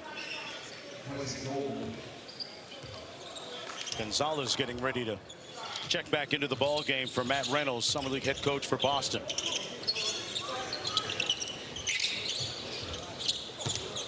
Passy out top.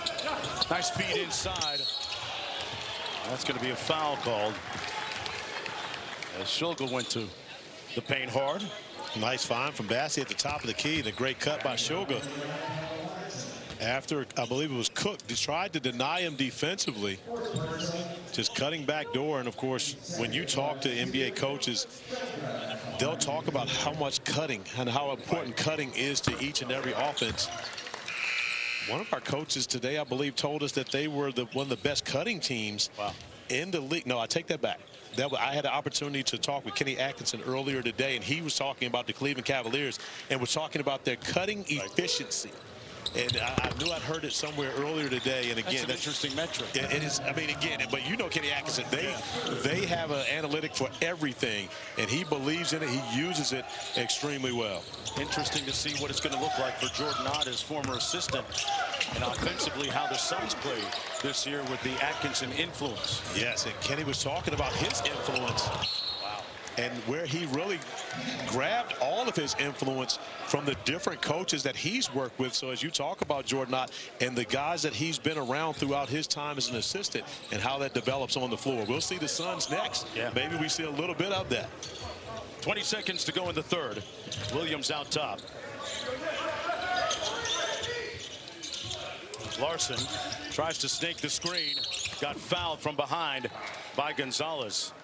There have been times today where Gonzalez just can't seem to get out of his own way. But he give Pelle Larsson a lot of credit right there. Once he gets his shoulders in front of the defender, then just puts him in jail, doesn't allow him to get back around. And Larsson wondering why he's not shooting free throws,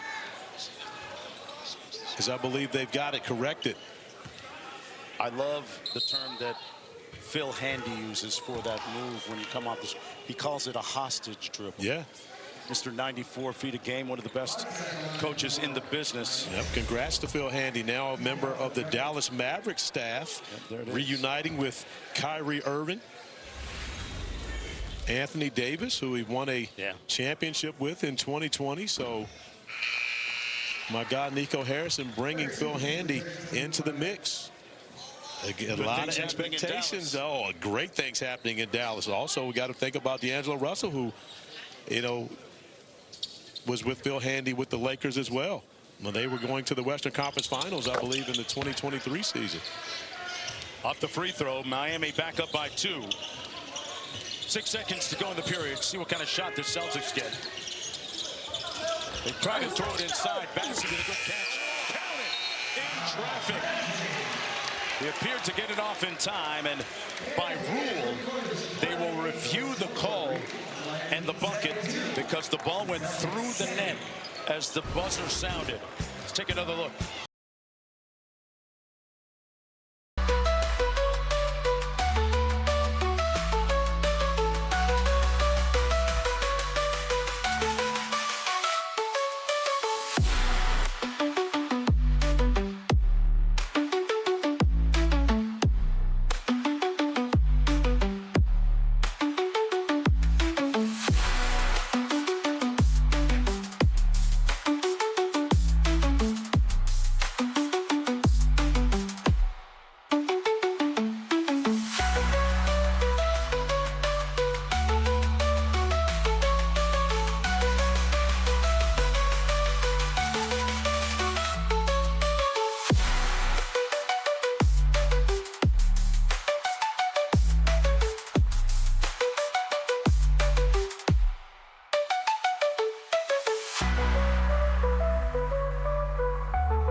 Back to the pavilion for the start of the fourth quarter.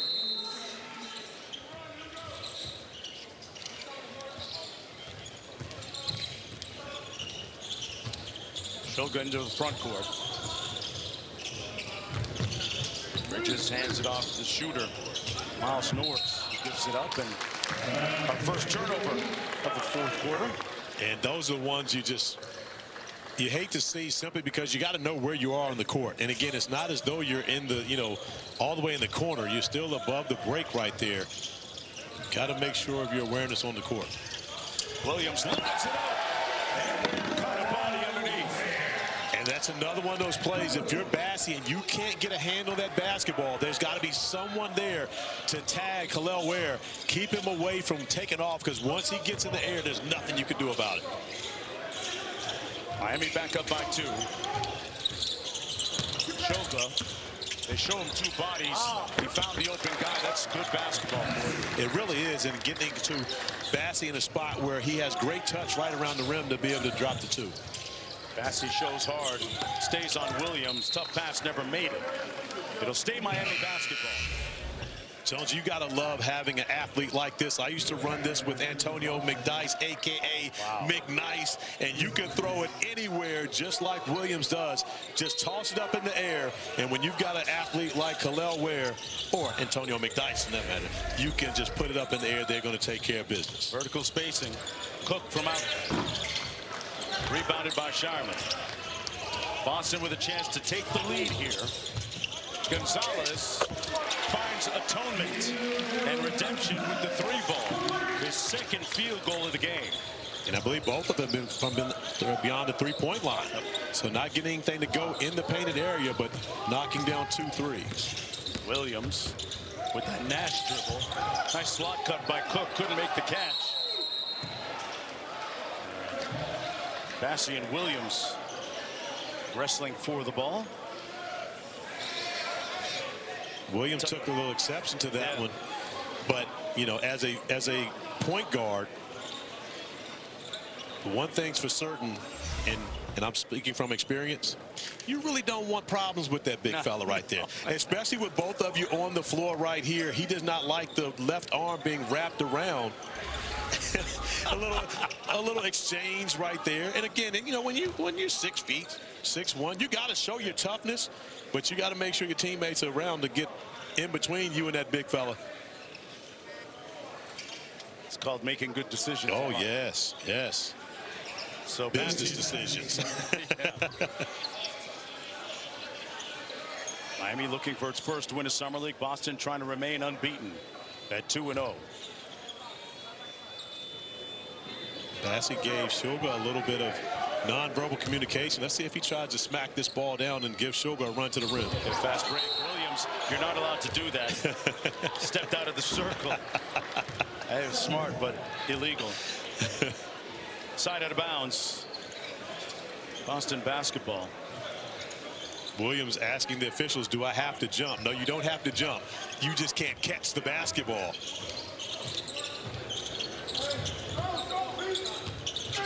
Bassey set a screen and an illegal screen for Shireman.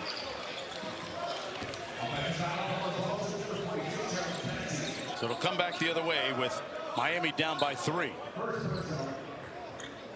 Another good one coming up after this. The Phoenix Suns take on the Sacramento Kings.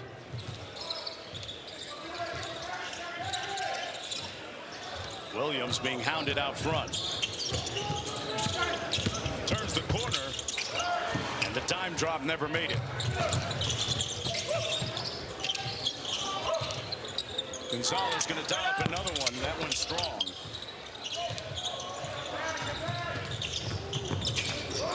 Larson in rhythm. A little bit short. Ware got it.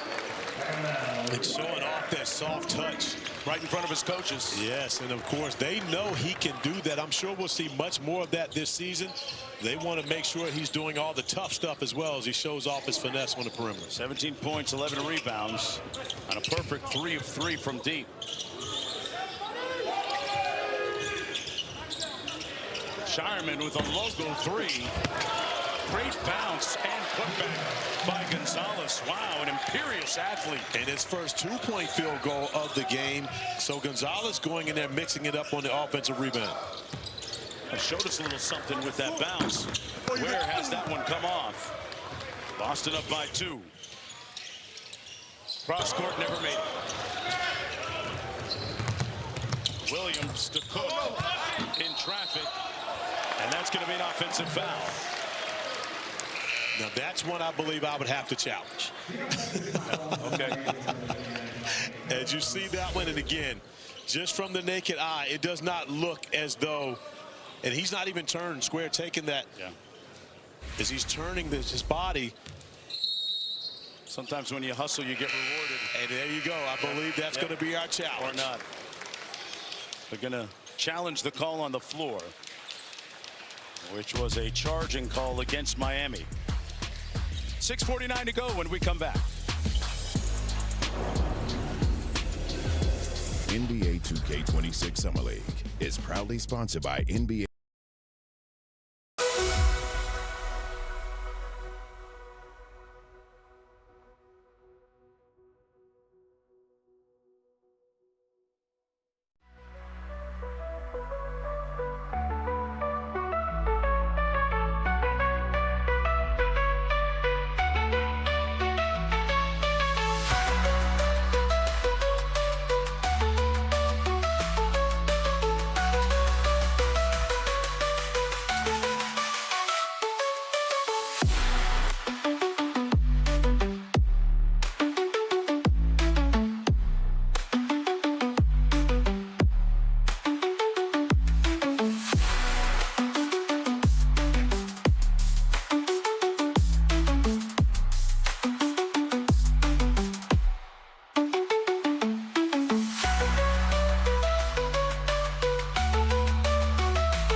In basketball.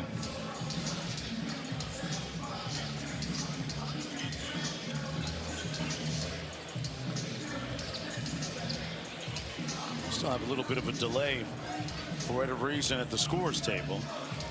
Maybe it's a clock issue, figuring out how much time should be on the clock.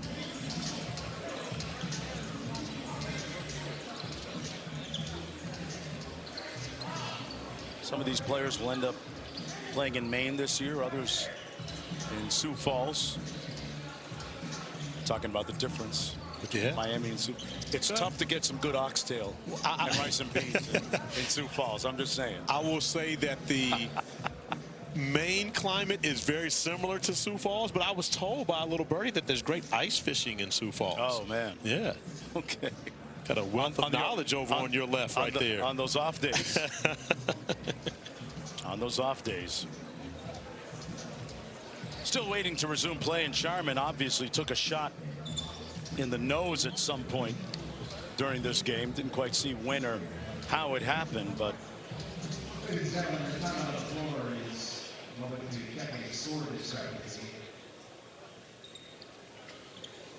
well, you may have heard the announcement. They are checking out a discrepancy in the score.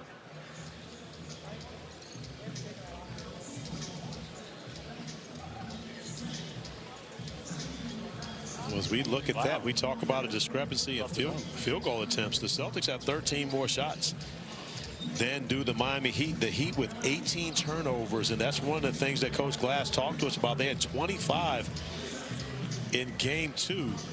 So that's the area where they've really struggled and allowed Boston to get back this lead.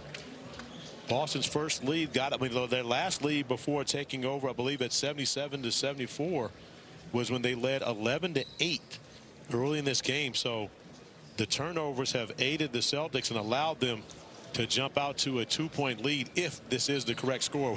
There is a discrepancy that's being discussed right now. It's always wild how, if it is corrected, so many people can miss it for so long or not.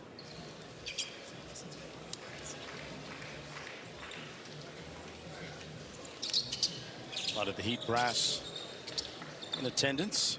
Mr. 305, Udonis Haslem. Does a great job, of course, on NBA Today and the studio coverage on our ESPN family of networks. Played his high school basketball right there in the bottom. Dade County, Miami Senior High at the Asylum. We call it the Asylum down there. Miami Senior High. I actually beat them in high school, believe it or not. Wow. You know who was on their staff as assistant coaches? Who? Frank Martin and Anthony Grant. How about that for Shaky Rodriguez, Shaky Rodriguez. I played against my guy Steve Edwards. Back in the day, we played him in the Great Florida Shootout. My Oak Hill team actually beat 3 top 5 teams in that tournament alone. One of them being Simon Gratz with my brother Rasheed Wallace. Yes. Wow. So great tournament back in the day, but of course we Warriors went home with the hard. At 8:52 of the period, there was a close 2-3. We ruled it a 2 on the floor. There was a scoring error. They put up 3 points. We just confirmed that it was a 2-point field goal. That discrepancy is now fixed.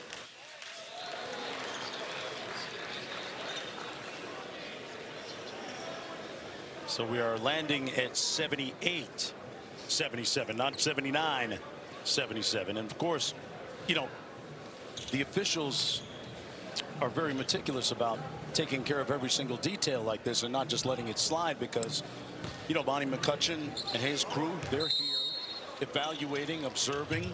A lot of these officials from the G League, and like everybody else, with abundant ambition, looking to make a move and get their way into the league. Absolutely. I saw Monty yesterday sitting at the top of the stands, wasn't even sitting with the remainder of the officials, but hard to recognize Monty at times when he doesn't have on a bow tie. And the guy he is the drip god of NBA officials. It's not even close. Not even close. Baseline, Stevenson cut off. Shot clock down to 12. Lewis out front. Around the staggered screens, Lewis. Floater is good. And going off the right foot, still with the right hand across the body. Great touch by Kyra Lewis, especially to stay poised as the shot clock is going down. What do you make of the way he's run the Heat offense tonight? I think he's done a tremendous job. And Coach Glass, spoke very highly of Kyra Lewis coming into the game and feels like he's a guy that can truly fit in to their culture. Of course, they've got our guy Davion Mitchell re-signed and most likely will be in that 6-man role where he thrived down the stretch for the Heat this season. What an addition he was after the trade from Toronto. There aren't many better on-ball defenders in the league than Davion Mitchell. Tell you what, he absolutely took over the play-in game. They got the Heat into the playoffs in the overtime period, knocking down multiple threes. And we're so happy to see him have success in a new home and rewarded for it. Johnson on the run on Corey. That's the second time we've seen that happen to the Celtics. An alert Heat team taking advantage of Boston. And that's something that Matt Reynolds will absolutely address with his team in their film session tomorrow. Boston running that horns out, that thumb out action there for Shireman. Lofton pulls the three. Smooth looking stroke by the big man. Oh, he's got it, no question about it. There is not an offensive tool that Kenny Lofton Jr. does not have in his arsenal. Larson got back tapped. Johnson kept it in play, or did he? I believe they got the foul on Sugar on that one, diving in. Boston up by 2, 4:46 to go. It'll be Miami Heat basketball. Isaiah Wong coming into the ball game for Boston, along with Kendall Brown, who was with the Long Island Nets. Wong spent some time with the Pacers recently.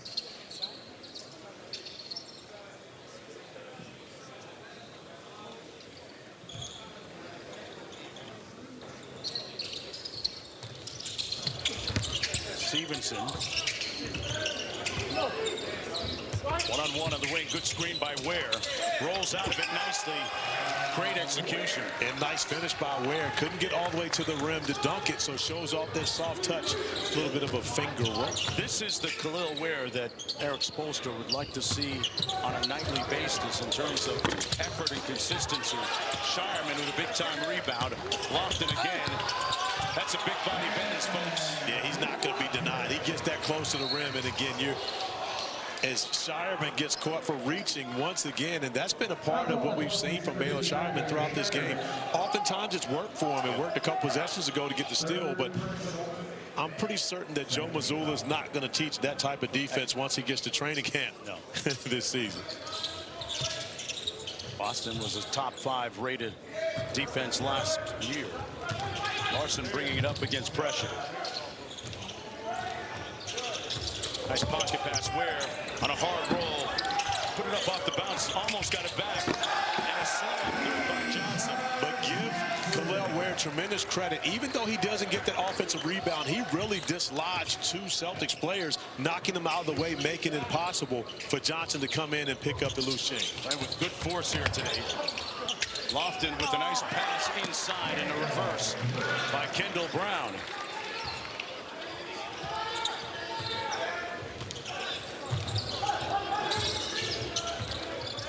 Stevenson spins, pulls, and left it on the front rim. Looks like he got hit in the nose.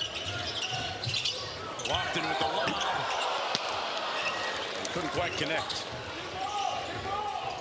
Miami with a chance to tie.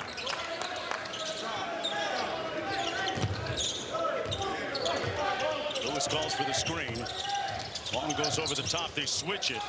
Lewis with the mismatch. Blew a tire. Norris. Wow, another nice finish. And a Kendall Brown. 4-point swing simply because if you're Kyra Lewis and you recognize Lofton's guarding you, that means there's no one with size to defend Khalil Ware at the rim. And in comparison to trying to go one-on-one and beat Lofton, you bring that back out, view the floor, and see how you can find a way to get it into Ware's hands, allow him to get a bucket, and in contrast, it turns into the breakaway that allows the Celtics to build a 4-point lead.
watched Tina work out at Stan Remy's gym in South Florida there in Miami. Man, she puts the time in, and it's been a big key in her longevity and productivity.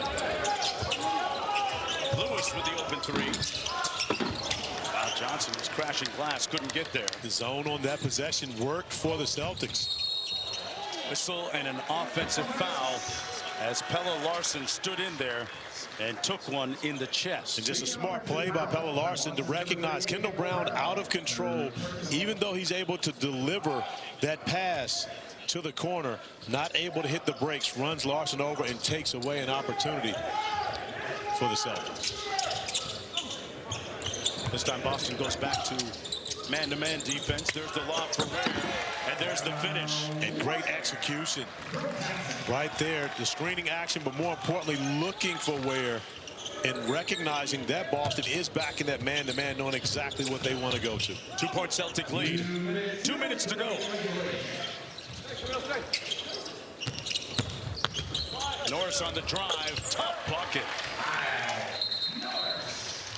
And when he extends, he's listed at 6'7", Corey, but saw his length really pay dividends there. Yeah, you see great wingspan.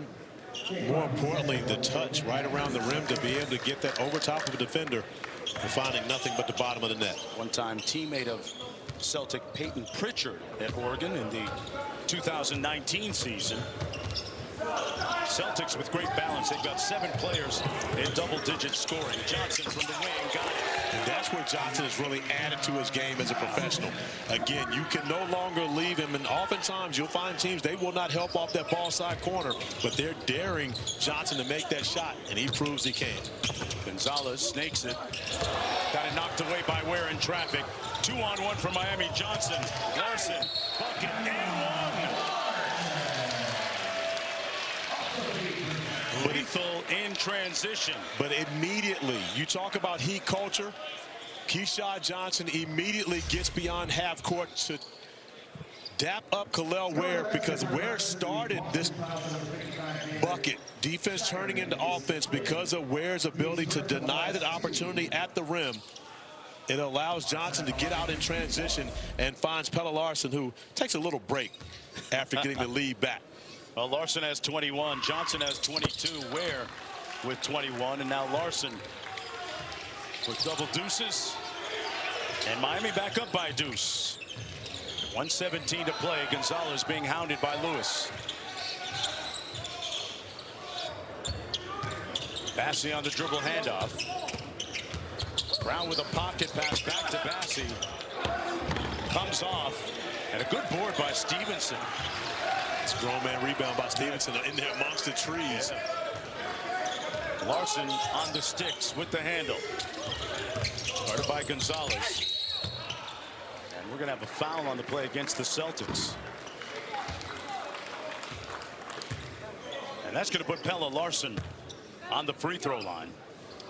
And if this is indeed his last appearance in the NBA2K Summer League, then it goes in the books as a pretty good one for him, Corey. It really does. And again, when you talk about the numbers, you just mentioned them. 22 for Larsson, an opportunity to add more. 22 for Johnson, 21 for Ware.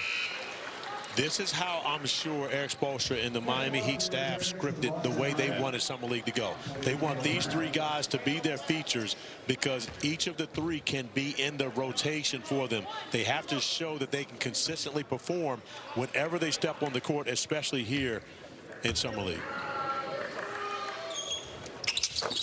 Knocks down the second as well. Lead up to 4.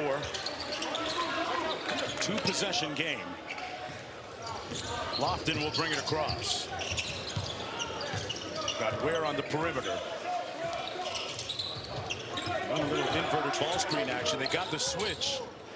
Into the corner, Sharman.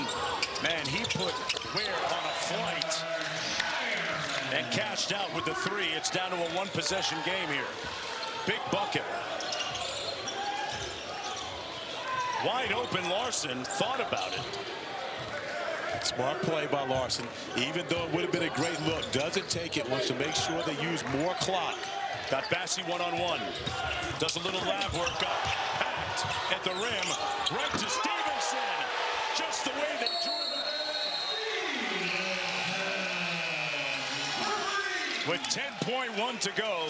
The Heat up by 4. We talked about his toughness, and he makes a tough bucket knowing that he's up against the gun, has to shoot it as the shot clock is going down. Great job defensively by Norris coming over. However, Stevenson up to the task, knocks down a big 3.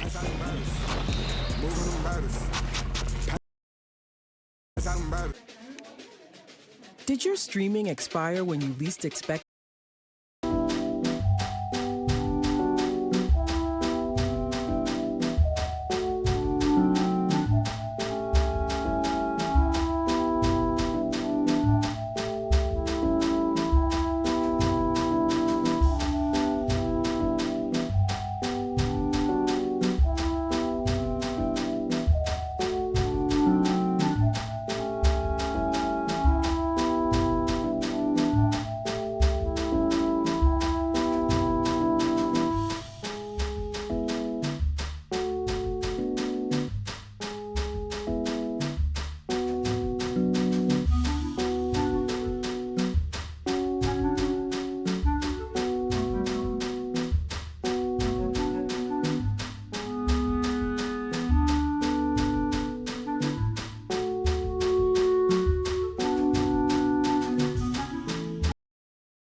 To go at the Pavilion in Las Vegas.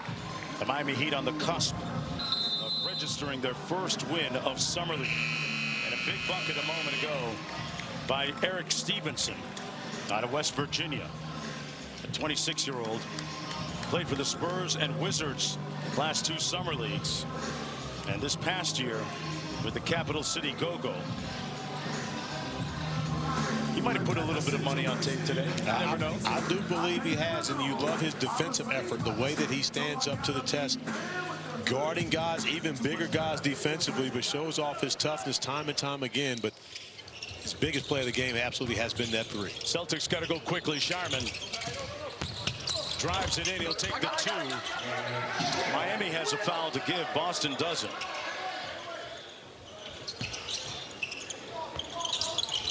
Each team with a timeout remaining, and Stevenson is going to burn one right there.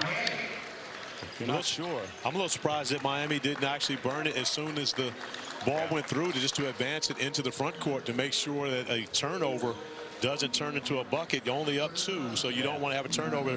An easy layup ties the game. Maybe they're aware of our programming commitments. We got another good one coming up next, folks. Phoenix taking on the Sacramento Kings right after this game here in Las Vegas. Get a good look at Nick Clifford, the first-round pick of the Sacramento Kings. Extremely versatile, extremely dynamic, and a guy that it's really tough to put in any kind of box. Him against Phoenix and Jose Iguodala and Malawatch actually sat yesterday, so looking forward to seeing him in his return to action. Shocked that he was still around for the 10th pick, but I also know who represents him, and I probably shouldn't be shocked. My God knows how to get guys in the right spot. Let's just say that. Amen. 4.6 to go here. Heat up by 2. Seen a lot of crazy endings in Summer League, so don't sleep on the next 4.6. They're going to use the advance.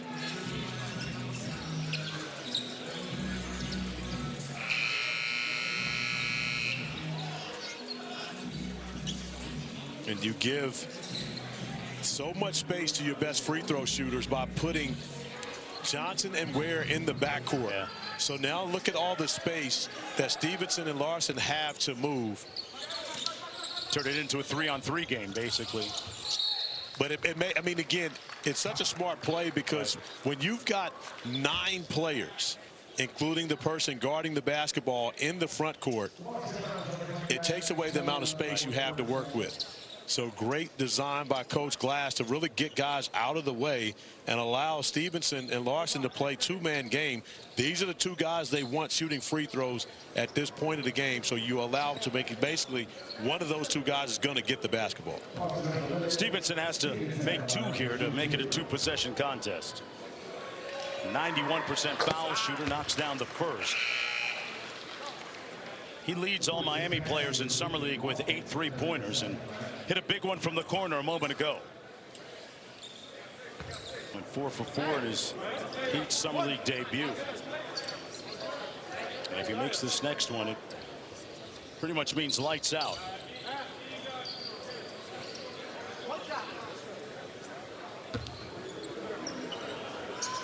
Miami with 3 different players in double figures, 4 actually, 3 of them with 20 or more. And Stevenson makes it a 4-point game. Still 3.7 remaining. Matt Reynolds will draw up something and advance the basketball to get his team into the front court. You talked about that inbound, sideline out of bounds formation. We've seen more and more of that. Am I right? Oh, we have. Absolutely. Years. Yes. And a lot of times where you put a player, it used to be just one guy in the backcourt. You have him come off a little screen at midcourt, coming downhill, but so many different ways where my point, they're using more of the court now, right? Well, what makes it so difficult is if you don't go and honor those guys, it gives you an opportunity to throw the ball to a Keyshawn Johnson or a Kulel Ware. But more importantly, think about how much time it takes to get to those guys to foul them. If you're going to be in the front court, by the time you run down there, you've lost 3 to 4 seconds off the clock. And again, it's already taken place with, less than 5 seconds. So you can pretty much lose a ball game just like that. You have to honor it. Let's take a look at the standings up to the minute here. In the NBA 2K26 Summer League, Hawks and Hornets now improved to 3-0. Spurs and Raptors, Pistons, Thunder all at 2-0, and the Celtics on the verge of losing their first of Summer League. Point differential important in the tiebreaker. Kind of like what we see in the NBA Emirates Club. Yes. Where guys get their feelings hurt because they think the other team's running up the score. No, they're not. They're just trying to handle that point differential. I love it. I always say, don't play sports if you don't want your feelings to get hurt. Well, again, I mean, somebody's got to lose, right? Yeah. Your feelings should hurt when you lose. And I'm going to tell you about it, too. Well, of course you are. 3.7 to go. Gonzalez will inbound. The good Lord didn't give you the gift of gab for no reason, my man. They do on this inbound. Shireman with a decent look, and that'll do it.